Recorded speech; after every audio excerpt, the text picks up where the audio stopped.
Good afternoon, everybody. It's me again, I'm afraid. I'm just here to introduce to you the chair of PLS, who will be introducing the keynote, Rosie Glazebrook.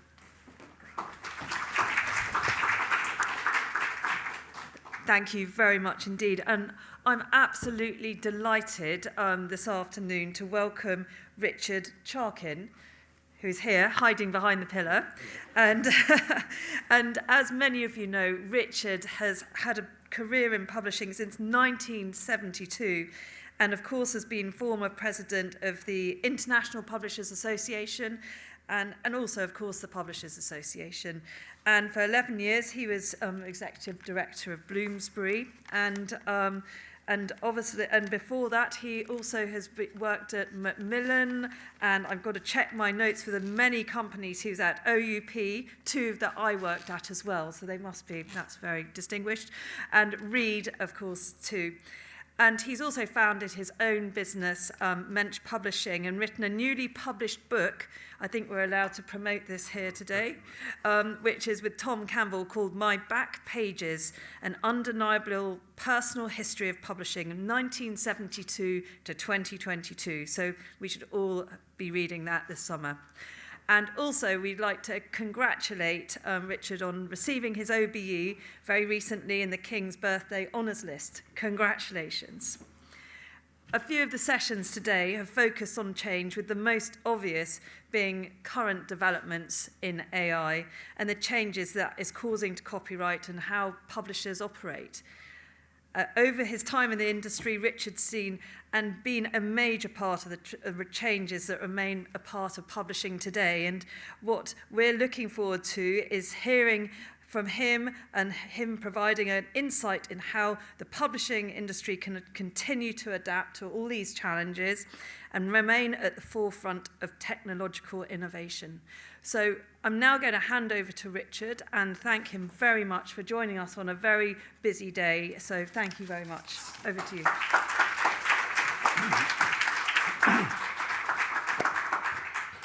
So first of all, I'm going to say I'm allowed to say whatever I like about politics. And I believe in change. And I think we're going to have a change in government, and I'm all for it. So, but I have to declare an interest. My son-in-law, one of my son-in-laws, is chair of IPSA, which is the Independent Parliamentary Standards Authority. And his job, or his committee's job at the moment, is to negotiate redundancy payments for all the MPs who will no longer have a job. Now, that's probably quite difficult. It's particularly difficult, he pointed out to me, that when people are laid off, not only do they usually get a lump of money, but they get support in how to find another job. And as he said, this lot are unemployable. Well, don't quote me on that one. But it's going to prove very, very difficult. Okay. The theme of this talk is resistance to change and change itself. I'm going to depart slightly from my notes by telling you about a change that happened, I think, 4 years before I joined the industry. It was 1967. A bunch of people got together and said, wouldn't it be a good idea if every book had a code which could be used internationally and nationally to identify it? It was called the Standard Book Number, and 2 years later there was the International Standard Books Number. Now, it started here in the UK, in fact, driven by the Whitaker family of the bookseller and various other things. Publishers refused to do it because they all had their own coding system in whatever warehouse their books were sitting, and they weren't going to change it in order to create a unified thing. So the people who wanted it pushed, and they argued and debated, and the publishers resisted. Until one day, W.H. Smith, who were at the time the biggest bookshop for general books, said, "We will not order any books that do not have a standard book number." Simultaneously, the Greater London Council, I think it was that, GLC, who were the main purchasers of educational books for London schools, which was a big chunk of the market, said they would not supply any books which did not have an SBN. Overnight, the publishers caved in, and there was the SBN, and then the ISBN. And can you imagine an industry without it? Although many industries are not as far-sighted as to have a genuinely global coding system, classification system. It's had huge benefits. I mean, without it, we couldn't operate. There's been one, I suppose we can talk about it at length, but one benefit or disbenefit is it was the SBN that attracted Jeff Bezos to the book industry, because it was a product that you could sell everywhere and identify it. But that was a resistance to change. And when I joined OUP, which was 1975, they had a computer system, very, by today's standards, basic, but it had one of the lines was lifetime sales. Lifetime began in 1967. Now, many of OUP's books predated 1967, but nonetheless, Lifetime began in 1967, the SBN. So we start with a huge change.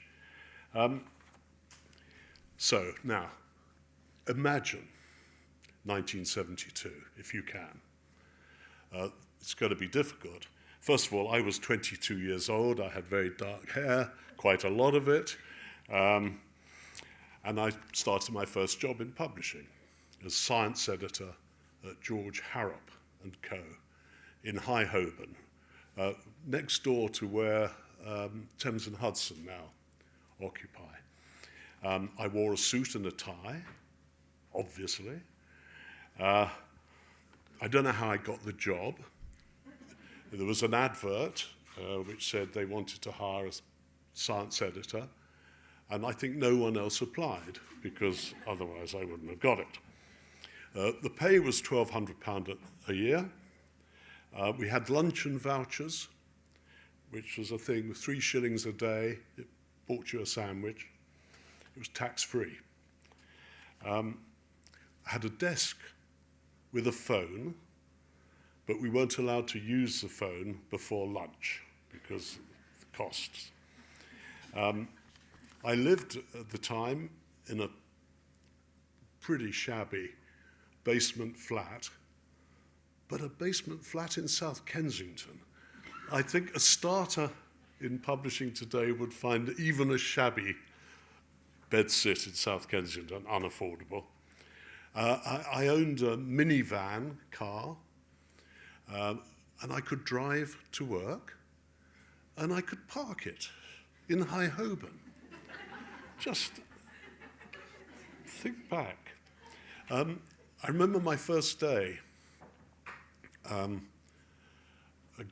young man from the production department came to see me, said, "We're about to print volume 1 of Swain and Cleave's revision exercises in mathematics.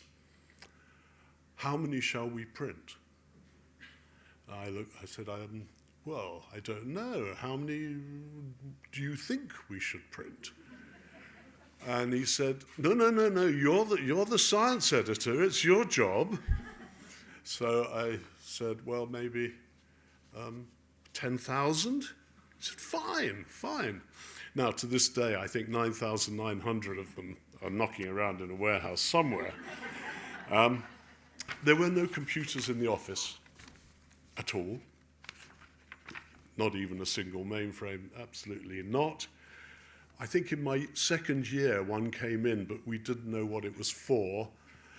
Could only assumed it was something to do with monitoring our expenses and catching us fiddling. Establishing sales numbers, though, was actually quite easy. What you did was you went to the production department and say, how many did we print? You went to the publicity department, how many have you given away? And then you went to the warehouse, which was in the building in High Holborn, and said, how many have we got left? And there was an arithmetical thing, and we knew the sales figures. It was actually quite efficient. Also back then, there was no CLA, there was no PLS, there was no ALCS, there was no public lending right, there was no Amazon, there was no BookScan, there was no Biblio, there were no websites. One thing we do have in common, we had a 3-day working week, which was to save energy. And we'd go, we'd have candles and things like that, which we seem to be doing a 3-day working week again, but for different reasons. Booksellers in London could pick up books. We didn't send to them, they came to us. Their discounts for a general bookseller was 35%. For an educational book, it was 17.5%. And we had retail price maintenance. So that was 50 years ago, just to give you a sense of change. All through those 50 years, I don't think I noticed change because it was gradual. It's not like changing governments. There were one or two big moments, but largely the change was gradual. So I get invited to talk at various publishing courses on the industry, and I tell a few stories. And sometimes people would come up and say, why don't you write down those stories? And I'd say, no, the world simply doesn't need my stories. There is no market for blown out publishing memoirs. Anyway, I'm too old and I've forgotten the good ones, and I don't want to get sued for libel. However, a family friend who's a novelist and didn't have a contract said, can I help you? And I said, all right. So we sat down in a pub, 1 hour a week for 6 months, and discovered we had 60,000 words. And 60,000 words is, by definition, a book. There's no other. But I was not arrogant enough to think that what we'd created was of any value. So I sent it out to 6 referees. It's called peer review in the trade. And they all came back, relatively. They crucified the bit they knew about, but seemed to like the bits they didn't know about, so that's probably normal. One of them, Francis Bennett, who was the founder of Book Data, without which we wouldn't have so much information today and so much better metadata than we would ever have had, rang me and said he didn't know whether it was accurate or not, but could he publish it? There was an intense auction. It lasted 30 seconds. There were no other participants, and we had a publishing contract. And 2 months later, in time for London Book Fair, we had a book, a publication date, a launch courtesy of Bloomsbury Stand. The first purchaser of the book is in this room.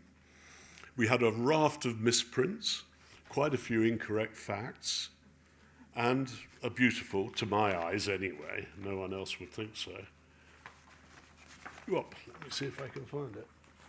A beautiful book. It's called My Back Pages. It's a reference to a Bob Dylan song.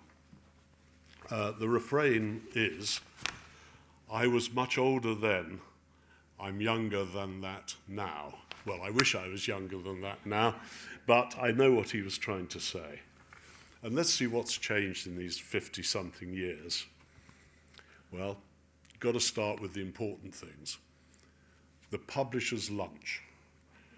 It used to involve at least one bottle of wine, plus presumably probably a gin and tonic to get the thing moving, and quite often the second bottle of wine would appear as well. Of course, sparkling water is the order of the day today, if we can afford it, over the tap water. Even when there wasn't an author or an agent to entertain, 2 or 3 pints in the pub was the norm for most publishing staff. Just about everybody smoked, in the office, in the pub, in the car, everywhere. Thank God that's gone, although I didn't give up till I was about 40. So, trade unions. When I started, people spent a huge amount of their time negotiating with trade union negotiators. I remember Penguin was brought to its knees. OUP had troubles. It was a huge, huge use of time. And they all had names, a little like CLA, PLS. It was SOGAT, ASTEMS, NatSopa, and many others. They were one of the main obstacles to change. They refused to accept that hot metal typesetting was dying, that we had to move to a new, originally photo setting and then digital typesetting. And of course, the easy way of getting around the unions was simply to move the business out of the UK, and India was the initial main beneficiary. It's called shooting yourself in the foot. The next big change, of course, was digital publishing. We didn't know it was called digital publishing back then, I should say. The first time I presented the idea of selling information via electrons rather than print paper was to a meeting of senior academics at the University of Oxford. And the professor of English literature said, we must not allow this. It could result in intellectual property theft. He was, of course, quite right, but utterly misguided in the way that academics sometimes are. The first digital deal I did was for an advance, and this is in 1979, okay? Was for an advance of $600,000 US for licensing a couple of dictionaries. And we didn't have to share any of the money with the author because there was no author, it was the lexicographers. And it was in 1982, I've made a note, 1982 money. So $600,000. Why I mention that is it's a reflection of the importance of rights income. We spend a lot of time looking at sales figures through Waterstones and there and this and that, and sometimes forget how important that rights income is to our industry.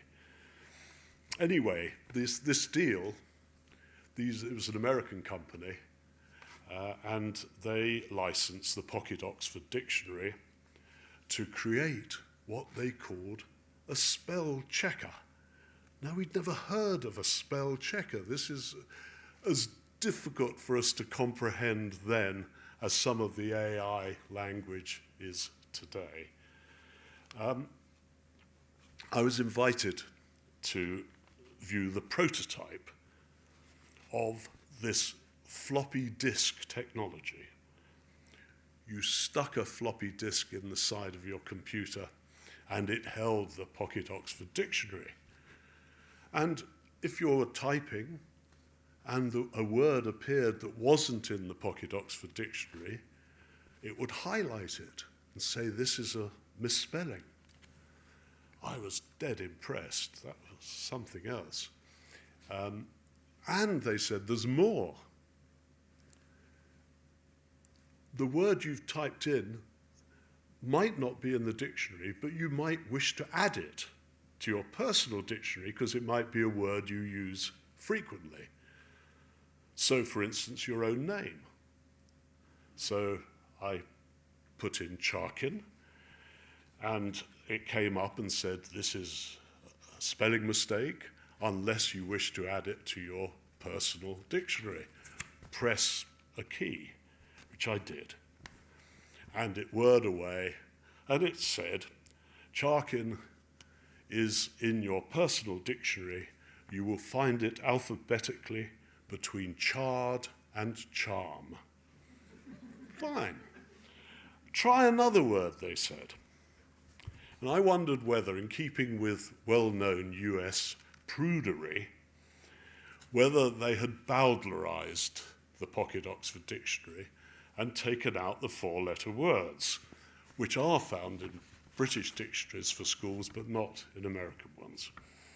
So I typed in the obvious one to see whether it had indeed been eliminated. And indeed, it was flagged as a spelling mistake. Would you like to add that word to your personal dictionary? For sure. Click.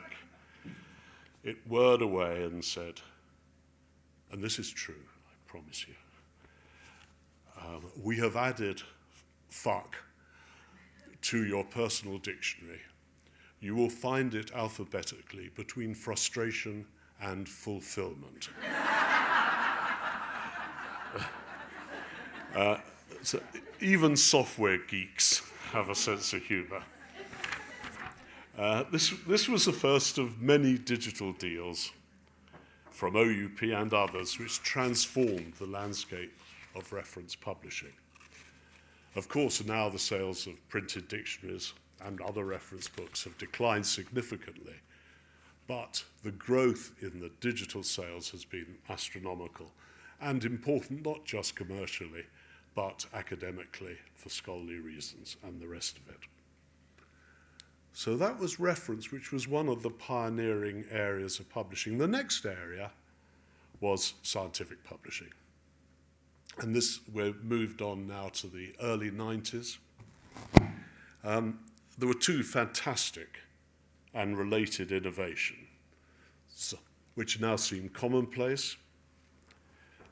It was the creation of journal platforms from the major companies, Elsevier, Wiley, Springer, Oxford, you name it, which at a stroke increased discoverability and availability of research and simultaneously reduced the cost per article of viewing something like tenfold, I estimate.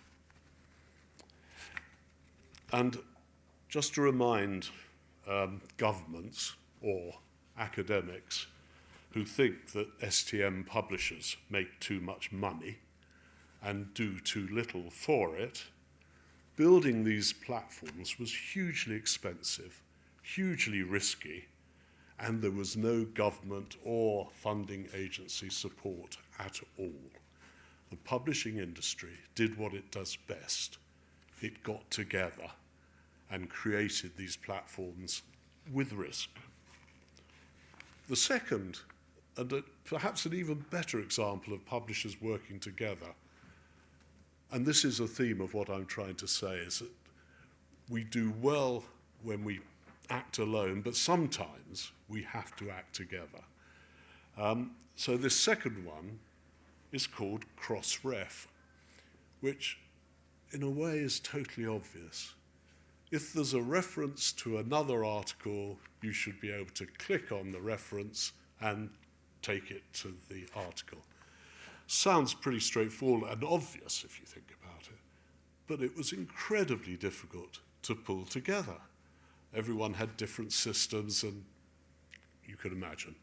But 6 publishers got together, put in $150,000 each, returnable if the thing was a success, and it was, and is now one of the most important collaborative efforts of our industry.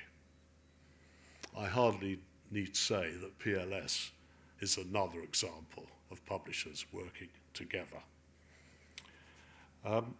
Shortly after these breakthroughs in STM, Amazon appeared.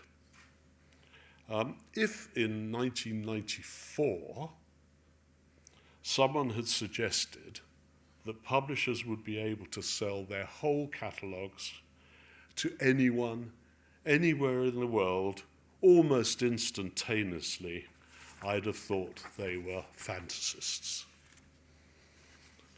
If their fantasy were to prove correct, then the benefits to the publishing industry would be enormous. They were correct, and the benefits are enormous, although that enthusiasm is tempered by distrust of dominant market positions and reduced material routes to market. And then came the Kindle, and then downloadable digital audio. All good. And consumer publishing sales have held up remarkably well. But I can't help wondering whether we have failed somehow to capitalize on these new opportunities. So while sales remain steady, you'd have thought with all these new routes to market, new products, we should have seen an increase, not just steady as it goes. There have been challenges came with these things. One, our industry has had to cope with establishing trading terms with e-tailers. In particular, the absurdly overcomplicated agency agreement with Apple, no end of argumentation with literary agents as to what constitutes a fair royalty on e-books, or indeed who controls the rights, or the meaning of perpetual access, public library lending models, and so on. As ever, thank goodness, pragmatism reigns, and we have somehow managed to cobble together acceptable compromises on most, if not all, of these issues.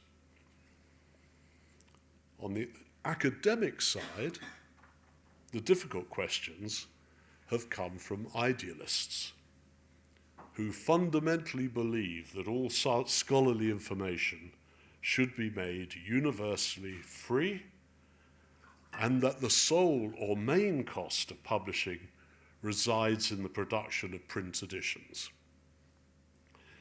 This belief is held by many university librarians, a few outspoken academics, and has been embraced by some governments, including our own, and some funding bodies, including our own.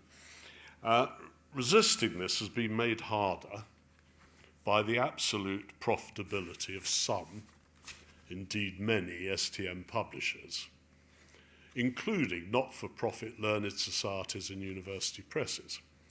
However, that isn't the main issue. The main issue is whether or not publishers add value to their authors' work. Of course, peer review is a central argument. Editors have to be paid to ensure quality. At major journals like Nature, for instance, there is frequently a 90+% rejection rate. So people are paid to not publish. It's not just what costs to publish. But in addition, we have editing, language improvement, design, publicity, distribution, measurement, and much else are all vital added values. Whatever business model eventuates, gold, green, diamond, purple, brown, open access, these costs need to be covered somehow. And the basic administrative costs of open access are, in my opinion, significantly greater than the traditional subscription model. And I would add that in my no doubt ignorant and blinkered opinion, having people pay to read is a better guarantee of quality than having people pay to be published. But not everyone agrees. Now, the inevitable risk of getting it wrong, and I'm just checking the time, my book addressed some of the issues of present and future through 3 prisms. The first was people. Clearly, we need our industry better to reflect contemporary society. Speaking as a white, private school and Oxbridge-educated male, I clearly fitted well into the publishing hierarchy of the last century, but rather less well in this century. Things are different now, and rightly so.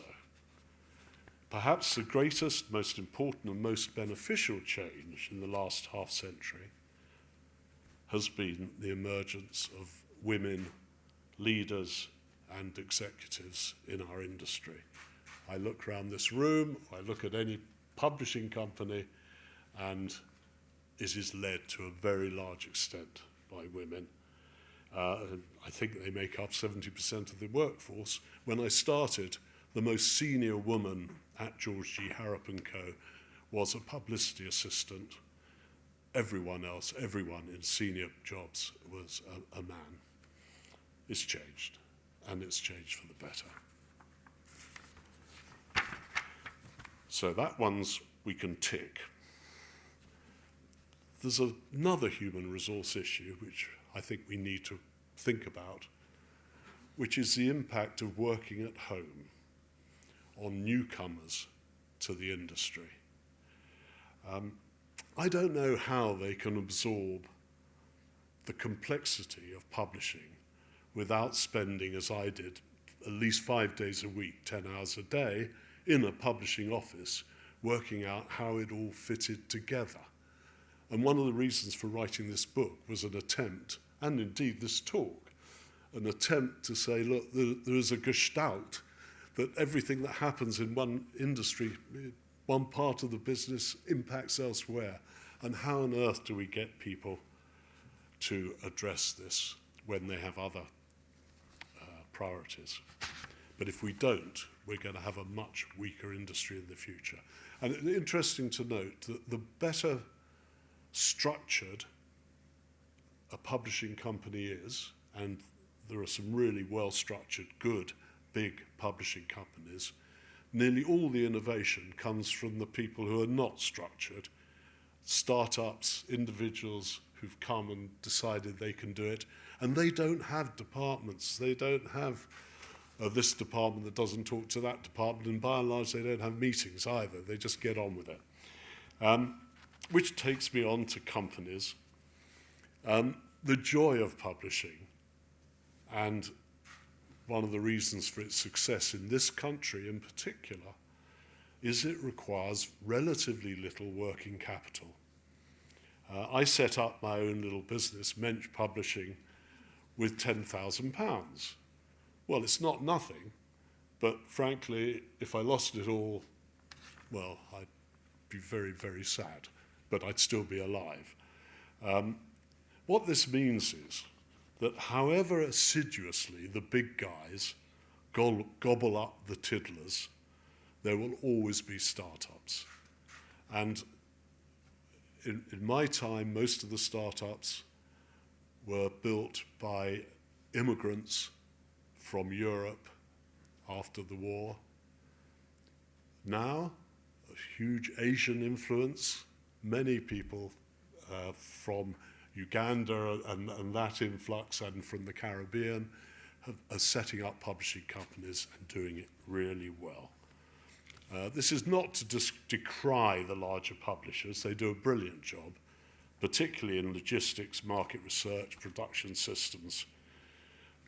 But I think we should recognize that obscenely large and lengthy meetings, and boy, have I suffered quite a lot of them, obsession with KPIs, appraisals, concerns about potentially controversial books, are anathema to fast, dangerous, courageous individual decision-making, which are the prerequisites of great publishing and the antithesis of publishing by committee.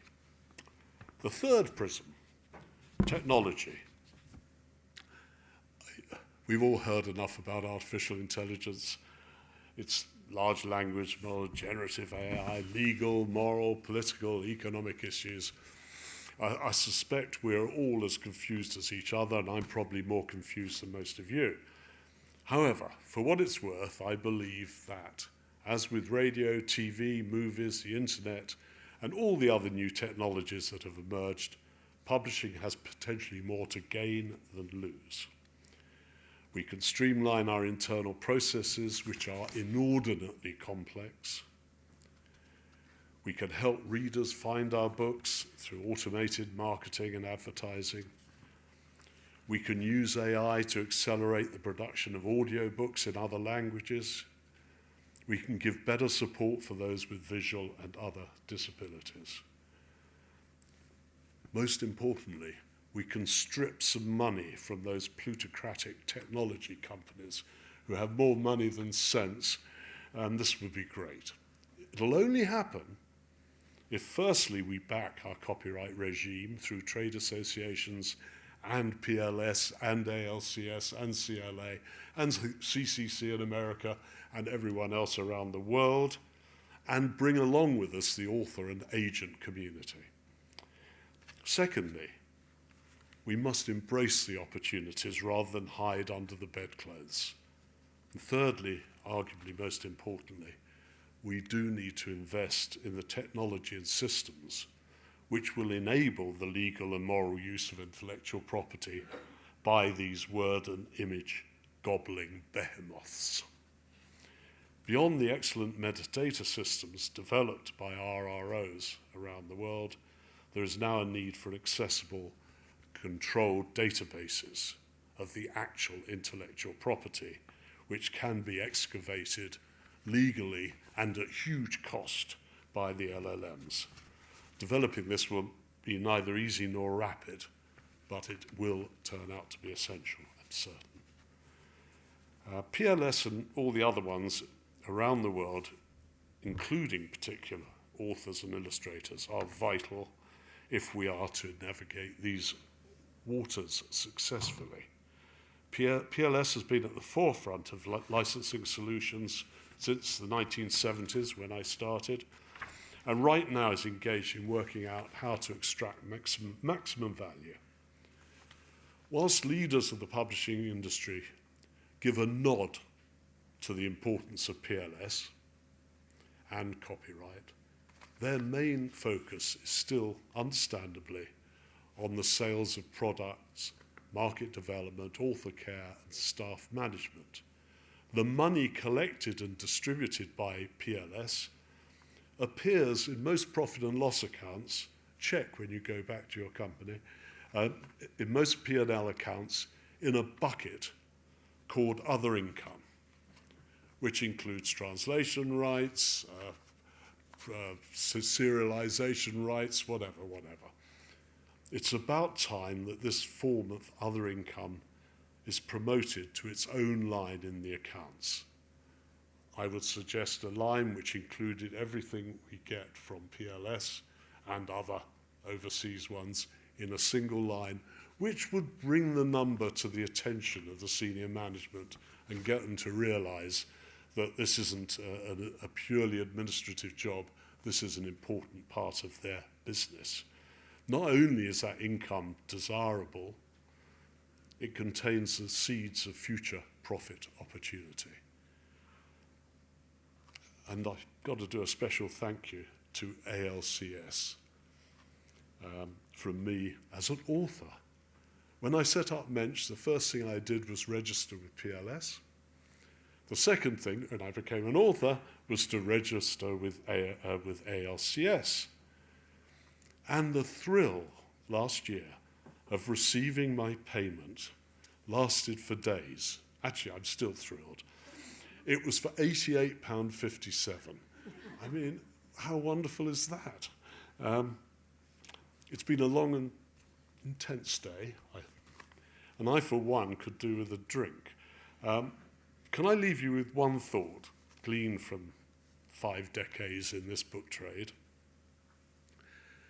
However difficult things are, however hard it is to make sales, to satisfy authors, to generate enough cash to please investors, and to make ends meet on not over-generous salaries, let's not forget how privileged we are to be in an industry which genuinely does no evil, is serving readers, writers, illustrators, and is full of the most committed, most decent, and most entertaining people one could possibly imagine. Thank you for being those sort of people and for listening to me today. Thank you.